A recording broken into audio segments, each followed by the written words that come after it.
He was standing in the wings, watching white rock stars destroy their instruments on stage, while 50,000 people screamed like the world was ending. And Otis Redding, a black man from the cotton fields of Georgia, was about to walk out there and do something no one thought was possible. He was about to make every single one of them forget the Rolling Stones ever existed. But first, he had to stop shaking. June 17, 1967. Monterey, California. The Monterey Pop Festival. 3 days of music. The Who, Jimi Hendrix, Janis Joplin, Jefferson Airplane. The biggest names in rock, all performing for a crowd that had come to witness history. And then there was Otis Redding, the only soul act on the entire bill. A man most of these white hippies had never heard of. But to understand what happened that night, you have to go back, way back, to a place where hope was a dangerous thing to carry. Dawson, Georgia. 1941. Otis Ray Redding Jr. was born in a sharecropper's cabin on land his family would never own. His father picked cotton. His mother cleaned houses. 6 children, 2 rooms, one dream that kept growing louder in the chest of a boy who sang in church before he could read. When Otis was 3 years old, his family packed everything they owned into a truck and moved to Macon, Georgia. His father got work at Robins Air Force Base. His mother sold Avon products door to door. They settled into Tyndall Heights, a public housing project where the walls were thin and the winters were cold, and the future was something other people had. But Macon had something Dawson did not. Macon had the Vineville Baptist Church, and that church had a choir. Every Sunday morning, Otis stood on a wooden crate and sang gospel hymns with a voice that was far too big for his small body. The old women in the front pew would stop fanning themselves and stare. There was something in his voice that did not belong to a child. A roughness, a heat, as if his vocal cords had been aged by decades he had not yet lived. Then his father got sick. Tuberculosis ate through his lungs and left him bedridden. At 15, Otis dropped out of Ballard Hudson High School, not because he wanted to, because his family was starving and someone had to bring money home. He dug wells. He pumped gas. He worked as a roofer in the Georgia heat. But every night, no matter how tired he was, Otis sang. On the porch, walking to work. He sang like breathing was not enough. There was a talent show at the Douglas Theater in Macon. $5 to the winner. Otis entered and sang a Little Richard song. He won. He came back the next week and won again. 15 consecutive weeks until the organizers told him he could not compete anymore because it was not fair to the other contestants. $75. Enough to keep the lights on for a month. Enough to make his mother cry with relief. But here is what most people do not know. While Otis Redding was digging wells and winning $5 talent shows in Georgia, something was happening across the Atlantic Ocean that would change his life in ways he could never have predicted. In London, England, a group of middle-class white boys were discovering American blues music. They were listening to records by Muddy Waters, Howlin' Wolf, Robert Johnson, records made by black men who had lived and died in poverty. And these English boys loved it so much, they decided to start a band. Their name was the Rolling Stones. The Rolling Stones were talented musicians, but what they were doing, what the entire British invasion was doing, was taking black American music, repackaging it with white faces, and selling it back to white audiences at 10 times the price. The black artists who created this music could not get played on white radio stations. They could not perform at white venues. They could not appear on white television shows. But when Mick Jagger sang the same blues with a British accent and shook his hips on stage, suddenly it was revolutionary. Suddenly it was genius. Suddenly it was worth millions. This was not just the Rolling Stones. The Beatles did it. The Animals did it. The Yardbirds did it. The entire British invasion was built on the foundation of black American music. while the black Americans who built that foundation could barely afford to eat. By 1965, the Rolling Stones had released what would become one of the most iconic rock songs in history, Satisfaction. Keith Richards wrote the guitar riff in his sleep. He woke up, recorded it on a tape recorder next to his bed, and went back to sleep. Mick Jagger wrote the lyrics by a swimming pool in Florida. The song became a massive global hit. #1 in the United States. #1 in the United Kingdom. The song that made the Rolling Stones into superstars. Meanwhile, Otis Redding had been grinding. In 1962, he caught his break at Stax Records in Memphis, Tennessee. Otis was working as a driver for a guitarist named Johnny Jenkins. Jenkins had a recording session at Stax, but the session was not going well. There was some time left over, and someone said to Otis, "Why don't you sing something?" Otis walked up to the microphone and sang a song he had written called "These Arms of Mine." It was a ballad so raw, so achingly beautiful, that the people in that studio felt something shift in the room. Jim Stewart, the owner of Stax Records, signed Otis Redding on the spot. From that moment, Otis became a machine. Hit after hit after hit. "I've Been Loving You Too Long," "Respect," "Mr. Pitiful." He was selling out venues across America. But here is the painful part. He was selling out black venues, the Chitlin Circuit, the Apollo Theater in Harlem, clubs and theaters that catered to black audiences. White America, for the most part, had no idea who Otis Redding was, but the Rolling Stones knew. Mick Jagger was a student of black music. He studied it. He borrowed from it. He absorbed the way Otis moved on stage, the way Otis poured every ounce of his soul into every performance. Jagger watched, and Jagger learned. And then Jagger performed those same moves for white audiences who had never seen the original and thought Jagger invented them. In 1965, Steve Cropper, the legendary guitarist at Stax Records, played Otis the Rolling Stones' Satisfaction. Otis had never heard it. He did not even know who the Rolling Stones were, but he liked the groove. He liked the energy. So he decided to record his own version. Cropper wrote down the lyrics as best he could from listening to the record and handed the paper to Otis. They started recording. But here is the beautiful part. Otis could not understand most of Jagger's lyrics. The words were mumbled, slurred, delivered in that British rock and roll style that prioritized attitude over clarity. So what did Otis do? He made up his own words. He threw the lyric sheet on the floor halfway through the recording session and just sang whatever came out of his mouth. And it was better.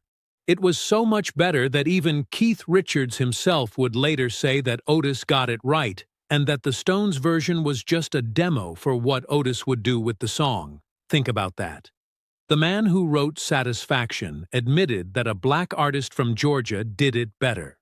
When Otis performed his version of Satisfaction on tour in Europe, many fans assumed that the Rolling Stones had covered Otis's song, not the other way around.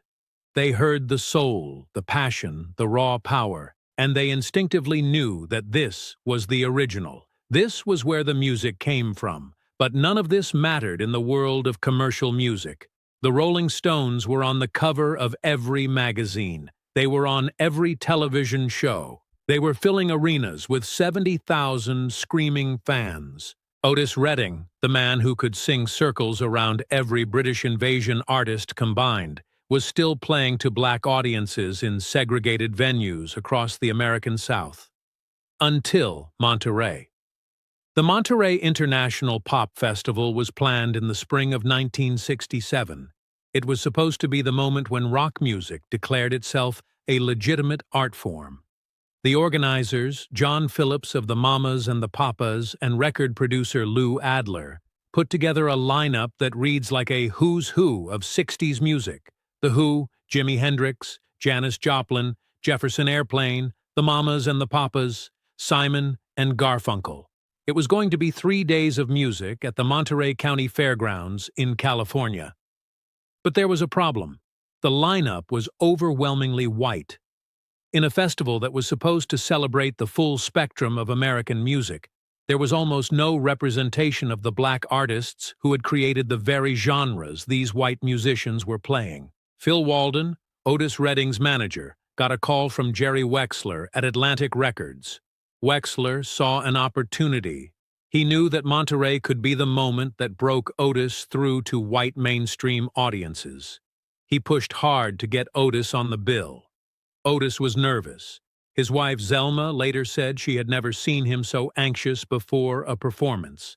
This was not the Apollo. This was not a soul review. This was a rock festival filled with hippies and flower children who listened to psychedelic rock and folk music. These people had come to see guitars being set on fire and amplifiers being destroyed on stage. What was a soul singer from Georgia going to do with this crowd? Backstage, Otis could hear the roar of the crowd. He could hear the Who smashing their instruments on stage. And for the first time in his professional career, Otis Redding was genuinely afraid. His road manager leaned in. "We can change the set list." Otis shook his head. "We are not changing anything," because Otis understood that if he tried to match the theatrics and the volume, he would lose. But if he just stood on that stage and sang the way he had sung in church as a boy, then maybe these white kids would understand where their music really came from. Saturday night, the closing slot, the most important slot of the entire festival. The crowd had already seen incredible performances. They had watched The Who destroy their instruments in a fury of feedback and smoke. They had watched Jimi Hendrix set his guitar on fire in what would become one of the most iconic moments in rock history. The audience was exhausted, exhilarated, riding the kind of high that only 3 days of music and California sunshine can produce. And then the announcer stepped to the microphone and introduced a man most of the people in that audience had never heard of. "Ladies and gentlemen, from Macon, Georgia, by way of Memphis, Tennessee, Mr. Otis Redding." The crowd did not know what to expect. They saw a group of black musicians in matching lime green suits walking onto the stage. These were Booker T and the MGs, the legendary Stax House Band, along with the Marqué's horn section. Then Otis Redding walked out. He was 25 years old. He was wearing a suit. He had no gimmicks, no light show, no props, no theatrical effects. He had nothing but his voice, his band, and a set list of 5 songs. He looked out at that sea of 50,000 white faces. Flower children, hippies, rock fans who had come to see The Who and Jimi Hendrix, people who had never heard a soul singer in their lives. And Otis smiled, not a nervous smile, a real smile, like he had just seen something beautiful. "This is the love crowd, right?" he said into the microphone.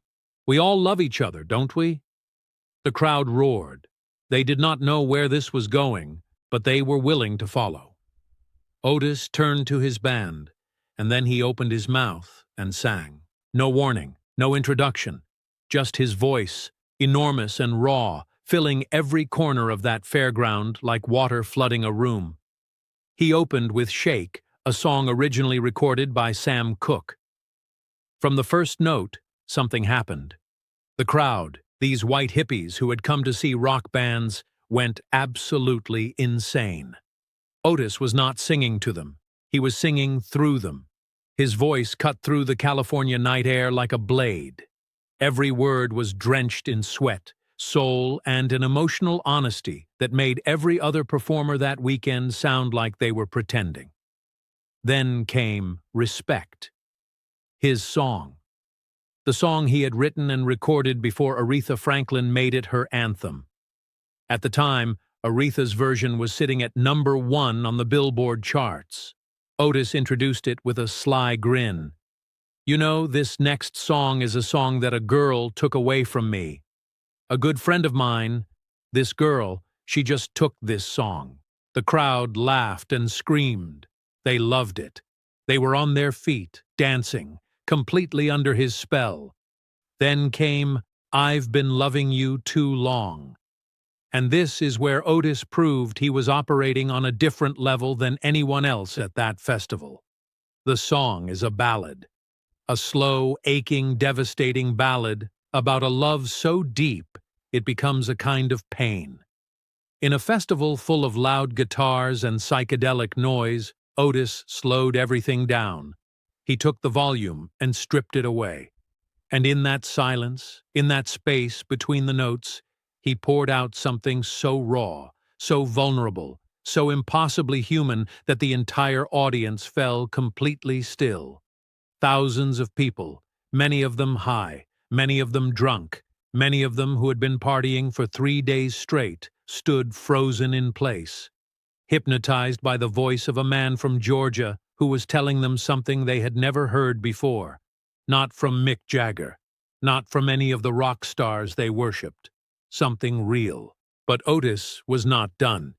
He had one more statement to make. He launched into Satisfaction, the Rolling Stones song, Mick Jagger's song, the anthem of the British invasion, and Otis Redding took it apart, rebuilt it from the inside out, and turned it into something so powerful, so undeniably soulful, that it made the original sound like a rough draft. He did not even use Jagger's words. He used his own. He grunted, he screamed, he ad-libbed. He turned the song into a raw, primal, ecstatic experience that had nothing to do with British rock and everything to do with the Black American tradition of gospel, blues, and soul. The crowd was no longer just entertained. They were transformed. These were people who had come to worship at the altar of rock and roll, and a soul singer had just shown them where their gods had gotten their power.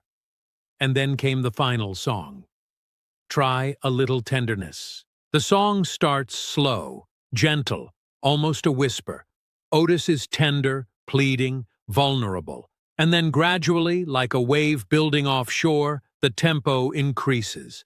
The drums kick harder, the horns punch louder, and Otis begins to build toward something that feels less like a musical performance and more like a religious experience. His body is moving in ways that seem to defy physics. He is drenched in sweat. He is gasping between phrases. He is giving everything, absolutely everything.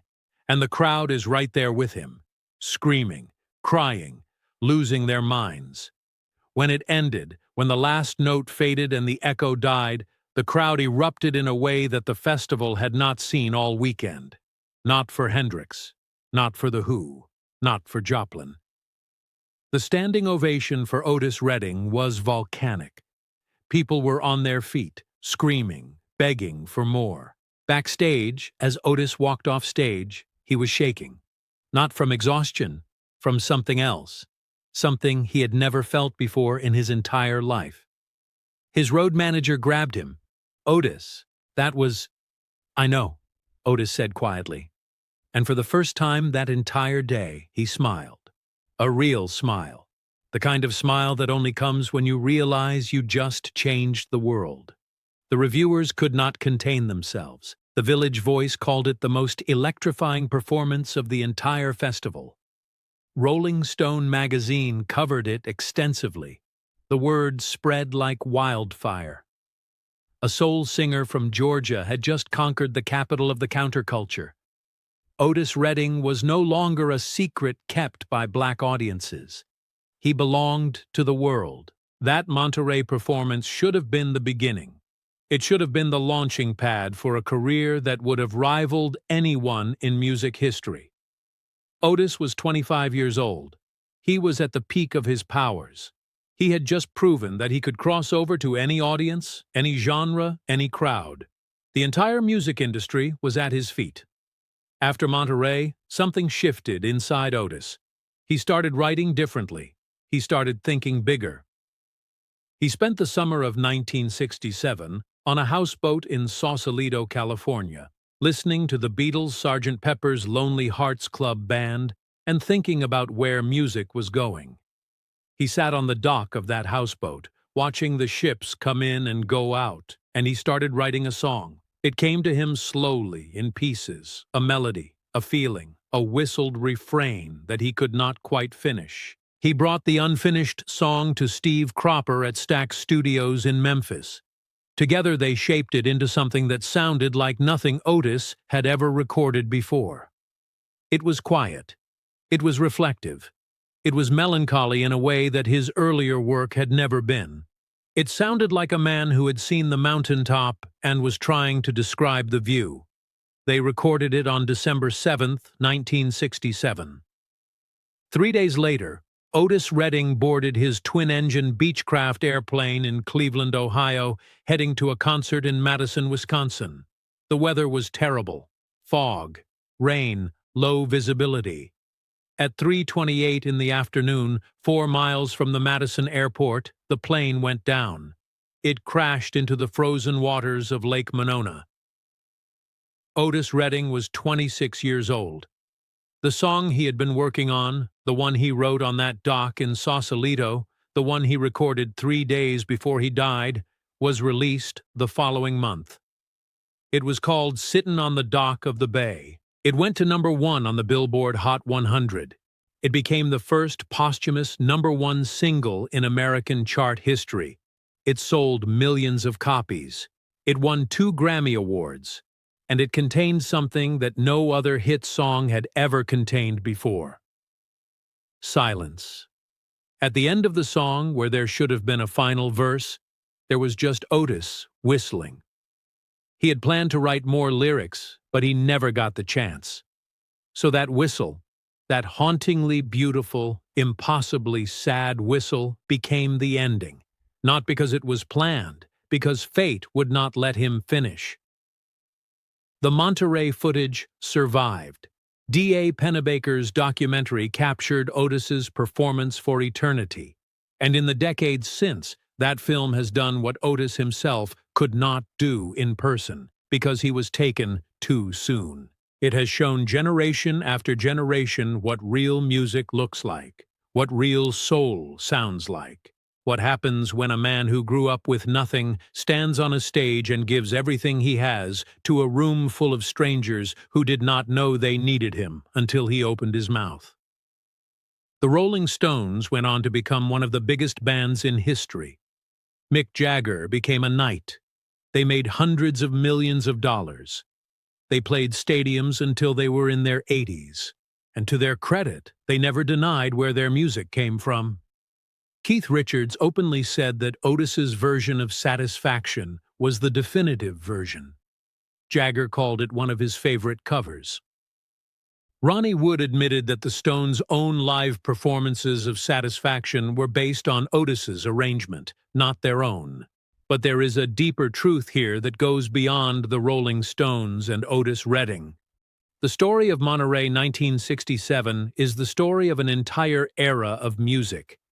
It is the story of black artists creating something profound and beautiful from a place of pain and being denied the credit, the money, and the platform they deserved. It is the story of white artists hearing that beauty, recognizing its power, and bringing it to audiences who would not accept it from black faces. And it is the story of one night in California when a man from Georgia walked onto a stage and for 20 minutes set the record straight. Otis Redding did not live long enough to enjoy the full fruits of what he planted at Monterey. He did not live to see Dock of the Bay go to #1. He did not live to see himself voted the #1 vocalist by the readers of Melody Maker, beating Elvis Presley. But here is what he did live to do. He lived to walk onto that stage at Monterey. He lived to sing Satisfaction in front of 50,000 white rock fans and make every single one of them understand in their bones where the music really came from. He lived to hear the roar of that crowd, a crowd that had come for rock and roll and left converted to soul. He lived to prove once and for all that the original is always more powerful than the copy. Some people are given decades to make their mark on the world. Otis Redding was given 26 years. But in those 26 years, especially in those 20 minutes at Monterey, he accomplished something that most artists cannot accomplish in a lifetime. He told the truth.